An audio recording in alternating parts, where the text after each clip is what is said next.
बाद में हमने झालावाड़ से आग के तांडव की एक खबर आपको बताई थी। अब उसकी तस्वीरें हमारे पास पहुंच चुकी हैं। तस्वीरें आपको दिखाते हैं। झालावाड़ से ये अग्निकांड की तस्वीरें सामने आई हैं आपके टीवी स्क्रीन पर। जिस जगह को आप जलते हुए देख रहे हैं वो दरअसल एक ऑटो पार्ट्स की दुकान है, जिसमें किन्हीं कारणों से आग लग गई। आग कैसे लगी ये फिलहाल सामने नहीं आया है। बहरहाल आग से लाखों का सामान जलकर खाक हो गया है। फिलहाल मौके पर आग बुझाने की कोशिशें चल रही हैं। तस्वीरें जिस वक्त ली गई उस वक्त आप देख सकते हैं आसपास के लोग अपने स्तर पर आग बुझाने की कोशिशों में जुट ही चुके थे, लेकिन आग बढ़ती जा रही है, उसकी लपटें विकराल होती जा रही हैं। फिलहाल आग बुझाने की कोशिशें चल रही हैं। चौमहला कस्बे में ये ऑटो पार्ट्स की दुकान है जिसमें आग लग गई।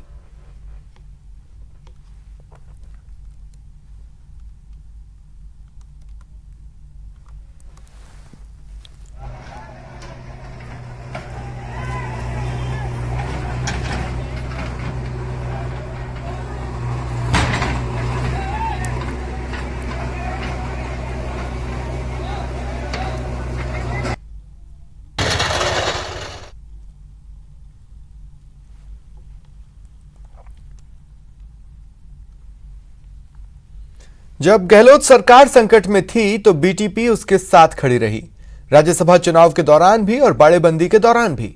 लेकिन अब सवाल उठ रहे हैं। सवाल उठा भी रही है कांग्रेस, कह रही है उस दौरान बीटीपी के विधायकों ने करोड़ों रुपए लिए थे। अब बीटीपी कांग्रेस पर निशाना साध रही है। वायरल वीडियो पर सियासी संग्राम, कांग्रेस बीटीपी में आरोप प्रत्यारोप, बीटीपी का कांग्रेस पर पलटवार। कुल 28 सदस्य चुनाव लड़ी नहीं अपना आने की, सबने आत्मनिशान तारे वेळे बीटीपी वाला उठ्या कंदे वडलीची म्हणता बल्ला मुंद्री मावे तो झोपडो ओबळा ओबळा तोंबडो ई झोपड़ा ने तोमड़ा ने तागड़ी ने तराजू ई कार्य पेड़ था ने कार्य आपको बोलो करे। जी हां, आरोप है सीधे सीधे बीटीपी पर। राज्यसभा चुनाव के दौरान और सरकार बचाने के नाम पर 5-5 करोड़ रुपए लेने का, और आरोप भी लगा रहे हैं कांग्रेस के ही विधायक। कुल 28 सदस्य चुनाव लड़ी नहीं अपना आने की, सबने आत्मनिशान तारे वेळे बीटीपी वाला उठ्या कंदे वडलीची म्हणता बल्ला मुंद्री मावे तो झोपडो ओबळा ओबळा तोंबडो ई झोपड़ा ने तोमड़ा ने तागड़ी ने तराजू ई कार्य पेड़ था ने कार्य आपको बोलो करे। इधर महेंद्रजीत सिंह मालवी बीटीपी पर आरोप लगा रहे हैं, तो बीटीपी ने इन आरोपों को सिरे से खारिज किया है और इसे चुनावी लाभ लेने के लिए दिया गया बयान करार दिया है। अब उनकी जो भाषा है और उनका तरीका है, उनकी जो बौखलाहट सामने आ रही है कि पंचायती राज चुनाव में यहाँ जो कांग्रेस के जो लीडर हैं, जो माननीय अशोक गहलोत जी के नाम से और गांधी परिवार के नाम से जो दुकानें चला रहे थे, वो दुकान अब बंद होने वाली है। अब उनके पास हमारे खिलाफ कोई बात नहीं रही है। उनको सिर्फ ये कैसे न कैसे बीटीपी को बदनाम किया जाए ताकि पंचायती राज चुनाव में हमें कोई न कोई फायदा मिले। बीटीपी ने कांग्रेस पर निशाना साधते हुए कहा है कि बीटीपी का बढ़ता जनाधार कांग्रेस से बच नहीं रहा। पंचायती राज चुनाव में हमारे जो डेलीगेट है और हमारे जो उम्मीदवार है उनको डराया धमकाया जा रहा है। कई लोगों के पास प्रूफ है, वो समय आने पे हम खोलेंगे उसका। और कई लोगों को जो डेलीगेट जो हमारे खड़े हुए हैं, जो भी ज्यादा चुनाव हो गए, उनको खरीदने की बात ये खुद करते हैं। तो आप सभी को मेरा निवेदन है कि उनके बहकावे में नहीं आना है। उदयपुर संभाग में कई पंचायत समितियों में चुनाव हो चुके हैं और वहां उनको पता चल गया है कि हमारी दुकानें बंद हो जाने वाली है, तो किसी पंचायत समितियों में बाकी रहा है, तो उनको लग रहा है कि ये जो बाकी रहा है उस जगह ऐसे बयान देके हम जनता को गुमराह करके हमारी तरफ ला सकते हैं। ये लोग उनके जो स्टेटमेंट है उसी उद्देश्य से दिया गया है। और इसका पंचायत चुनाव के बीच कांग्रेस के बयान से सियासी तूफान मचा है। इस बयान पर घमासान ऐसे वक्त में मचा है जब अभी भी गांव री गवर्नमेंट का 2 चरणों का चुनाव अभी बाकी है। डूंगरपुर से न्यूज़ 18 के लिए जयेश पवार की रिपोर्ट।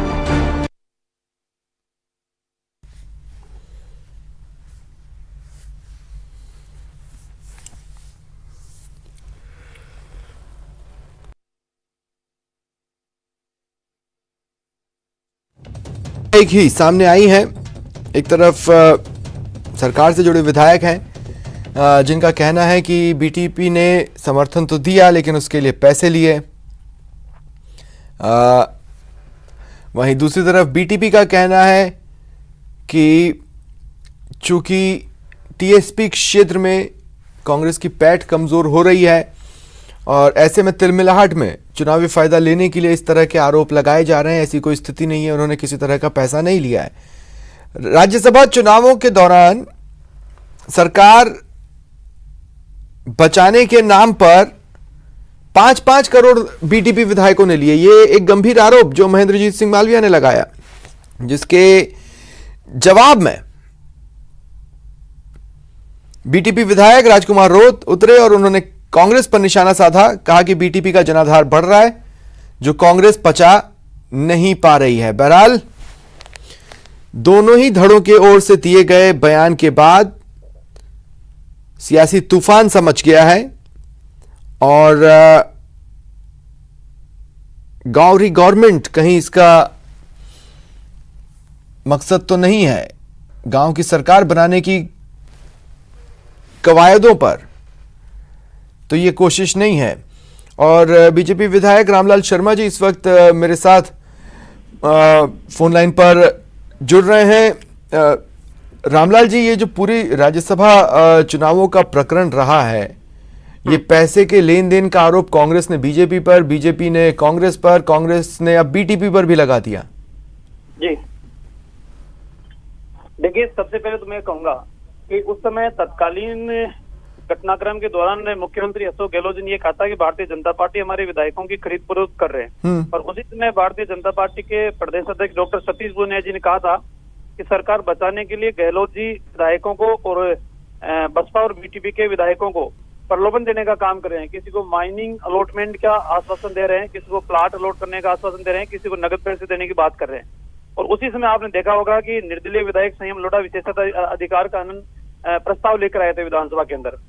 अब डॉक्टर सतीश पूनिया जी ने जो बात कही थी वो प्रामाणिकता इन्हीं के विधायक कर रहे हैं कि साहब बीटीपी ने सरकार बचाने के लिए करोड़ रुपए लिए हैं। तो इसका मतलब ये है कि जो सतीश पूनिया जी ने जो बात कही थी वो सत्यता के आधार पे की थी, प्रमाणों के आधार के ऊपर कही थी। और तब सरकार के ही विधायक अगर इस बात को कहे कि बीटीपी ने सरकार बचाने के लिए करोड़ रुपए लिए हैं तो ये इस बात को प्रमाणित करता है कि सरकार ने अपने लेकिन अगर आप अपने आरोपों के समर्थन में कांग्रेस के किसी चेहरे के बोले बयान को आधार बना रहे हैं तो कांग्रेस के चेहरे तो ये भी बोल रहे हैं कि बीजेपी खरीद फरोख्त कर रही है। नहीं, बीजेपी खरीद फरोख्त कर रही है तो कम से कम कांग्रेस का एक विधायक आके तो कहे कि हाँ साहब बीजेपी ने मेरे को इतने रुपए दिए हैं। वो कहे तो सही, एक विधायक आके आरोप लगाने के लिए कुछ भी कहे। लेकिन अब तो आरोप कांग्रेस के ही विधायक लगा रहे हैं कि साहब बीजेपी ने सरकार बचाने के लिए पैसे लिए हैं। अब इसमें बीजेपी तो आरोप लगा ही नहीं रही। बीजेपी ने तो उसने कहा था कि सरकार की हालात ये है कि अपनी सरकार बचाने के लिए इस तरीके के हथकंडे अपनाने का काम कर रही है। अब कांग्रेस को स्पष्ट करना है कि साहब इनके विधायक जो कह रहे हैं वो सत्य है या सरकार के जो मुखिया कह रहे हैं वो सत्य है। बात तो स्पष्ट ये करे ना। और हम आज भी दावे के साथ कह रहे हैं भारतीय जनता पार्टी से कांग्रेस के या निर्दलीय या किस विधायक ने कितने पैसे लिए वो प्रमाण। तो क्या ये ऐसा नहीं हो सकता रामलाल जी की मतलब अब जोश में सामने भीड़ खड़ी है, उनके बीच में अपनी पैठ बनाने के लिए बस ऐसे ही हवा में बयान उछाल दिया जो कि नेताओं की फितरत में भी होता है? मेरे ख्याल से कांग्रेस पार्टी के महत्वपूर्ण पदों के ऊपर रहा हुआ व्यक्ति, मंत्री पूरे राजस्थान सरकार के रहे हुए व्यक्ति, वर्तमान में विधायक रहे, 2 बार उनकी पत्नी जिला प्रमुख रही।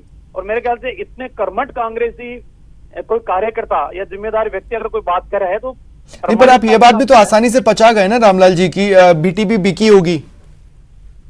जी, आप ये बात भी आसानी से पचा गए कि बीटीपी बिक भी गई होगी। नहीं, हमारे को इन बातों के ऊपर विश्वास नहीं था। हम पहले से कह रहे थे कि ये कांग्रेस का अंदरूनी मामला है, कांग्रेस का अंतर्कल है, कांग्रेस में वर्चस्व की लड़ाई है। कांग्रेस के अंदर सचिन पायलट के नेतृत्व में चुनाव लड़ा। जब सब जगह जिसके नेतृत्व में चुनाव लड़ा जाता है उन्हीं को मुख्यमंत्री बनाया जाता है। तो जहां नेतृत्व को अलग थलग पटक कर और सिर्फ चंद लोगों के इच्छा पूर्ति करने के लिए ऐसा नाम लेकर आए कि जिसके ऊपर विधायकों की सहमति नहीं थी, उसके बावजूद आपने मुख्यमंत्री बनाया, तो ये कांग्रेस का अंदरूनी लड़ाई थी। उस अंदरूनी लड़ाई की बात भारतीय जनता पार्टी कह रही थी, लेकिन कांग्रेस उस अंदरूनी लड़ाई को ध्यान भटकाने के लिए भारतीय जनता पार्टी के ऊपर आरोप लगा रही थी। आज ये प्रामाणिकता हम सब के सामने आ चुकी है कि निश्चित रूप से इनके अंदरूनी लड़ाई की वजह से इनको बीटीपी, बसपा, अन्य निर्दलीय विधायकों की खरीद फरोख्त करनी पड़ी है। और ये कांग्रेस ने की है, इस बात का प्रमाण मालवीय जी दे रहे हैं, हम थोड़ी दे रहे हैं। ठीक है, शुक्रिया शुक्रिया आपका मेरे साथ जुड़ने के लिए और अपनी बात रखने के लिए। बढ़ते आगे, मुख्यमंत्री अशोक गहलोत आज प्रदेश को कुछ सौगातें देने वाले हैं। चिकित्सा और स्वास्थ्य विभाग को ये सौगातें रहेंगी। वर्चुअल तकनीक के जरिए सीएम लोकार्पण करेंगे। दोपहर 12 बजे वर्चुअल लोकार्पण होगा। आरयूएचएस अस्पताल में कोविड आईसीयू का वो लोकार्पण करने वाले हैं। साथ ही 6 जिलों में कोविड टेस्टिंग लैब का भी उद्घाटन करेंगे।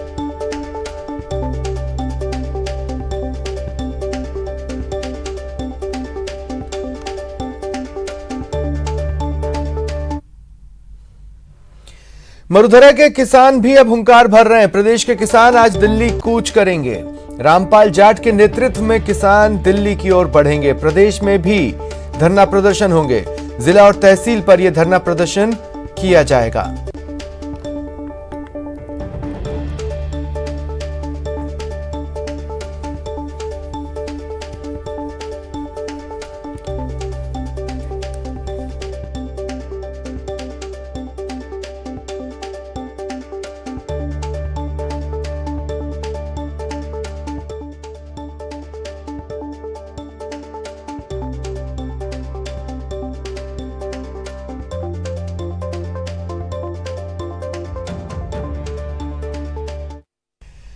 कोरोना ने देश प्रदेश के स्कूलों को डिजिटल संकट में डाल दिया है। प्रदेश के अलग अलग हिस्सों में छात्रों का डिजिटल विभाजन सामने आया है और स्कूलों को पता नहीं कि लॉकडाउन जैसी स्थिति में वे अपने छात्रों को कैसे पढ़ाएं।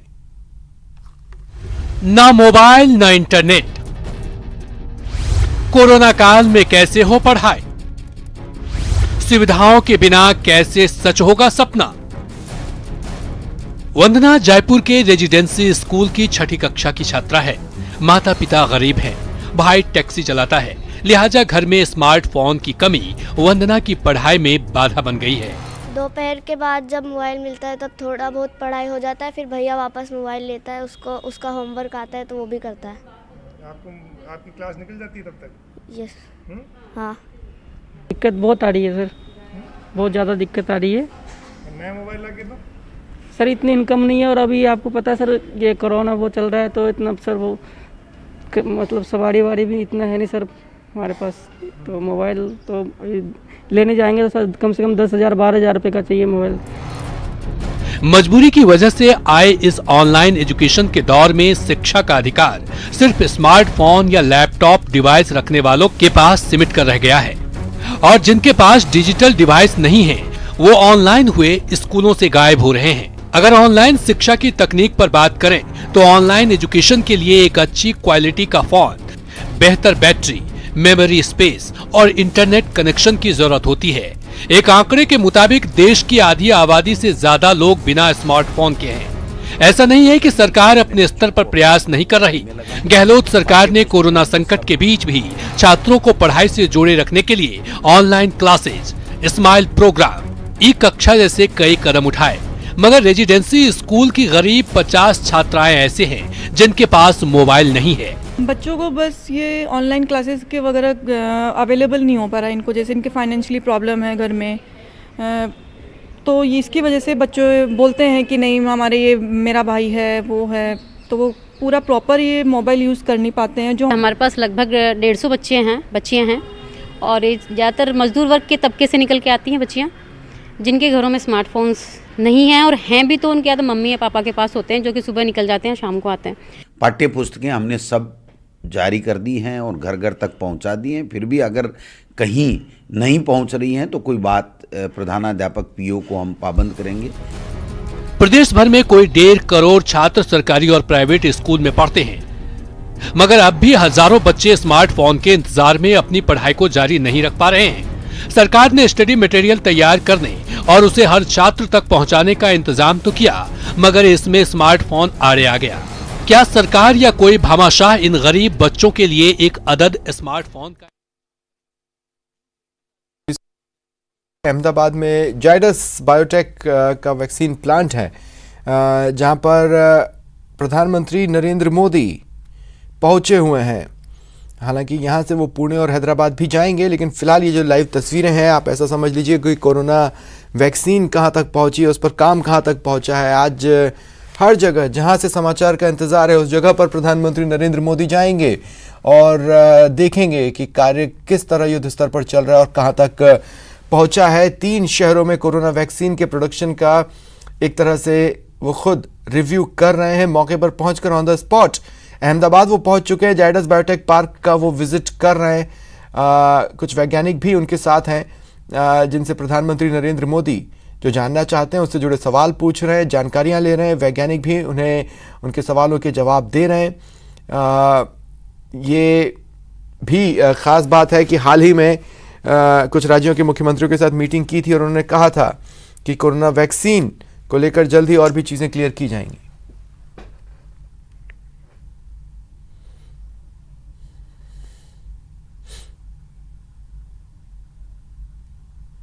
उन्होंने ये कहा था कि डोज कितनी होंगी, कीमत क्या होगी, इस तरह के सवालों का जवाब हमारे पास नहीं है। अब इस विजिट को अगर जोड़कर देखें तो एक तरह से इन सवालों के जवाब भी प्रधानमंत्री नरेंद्र मोदी इस रिव्यू में ढूंढ रहे हैं।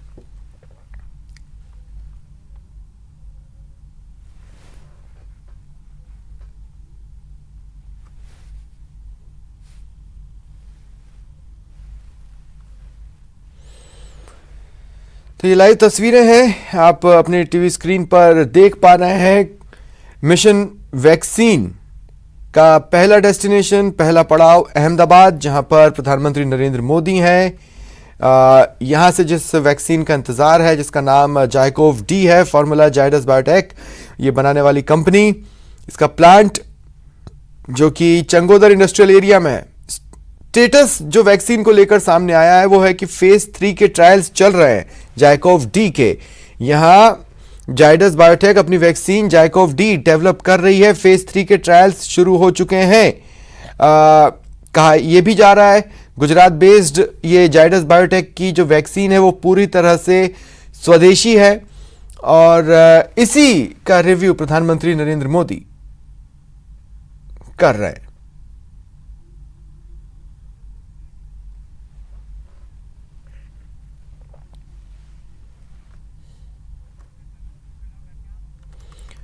फिलहाल इतना ही, नमस्कार।